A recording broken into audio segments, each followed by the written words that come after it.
காங்கிரஸ் கட்சிக்கு அதிகாரத்தில் பங்கு, துணை முதல்வர் பதவி என்று ஆங்காங்கே போஸ்டர்கள் ஒட்டுவது தவறில்லை என்று நாடாளுமன்ற உறுப்பினர் கார்த்திக் சிதம்பரம் தெரிவித்துள்ளார்.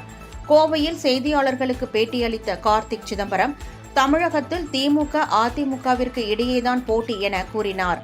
தமிழகத்தில் தேசிய கட்சி ஆதரவில்லாமல் ஆட்சி அமைக்க முடியாது என்று கூறிய அவர், காங்கிரஸ் கட்சிக்கு அதிகாரத்தில் பங்கு, துணை முதல்வர் பதவி என்று ஆங்காங்கே போஸ்டர்கள் ஒட்டுவது தவறில்லை என்று தெரிவித்தார். அனைத்து கட்சிகளுக்குமே அதிகாரத்திற்கு வர வேண்டும் என்ற ஆசை இருக்கும் என கூறிய அவர், தமிழகத்தில் 1967ஆம் ஆண்டிற்கு பின் காங்கிரஸ் கட்சி அவ்வாறு இல்லை என்பதில் வருத்தம்தான் என கூறினார்.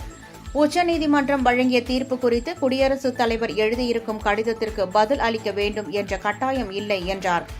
ஆனாலும் இந்த பிரச்சினையில் முதலமைச்சர் மு.க.ஸ்டாலின் பிற மாநில முதலமைச்சர்களுக்கு எழுதிய கடிதம் மூலம் எடுத்திருக்கும் நடவடிக்கை வரவேற்கத்தக்கது என்று தெரிவித்தார். ஒரு அரசாங்கத்திலே பங்களிக்க வேண்டும் என்று விரும்புவது யதார்த்த அரசியல் விருப்பம் தானே.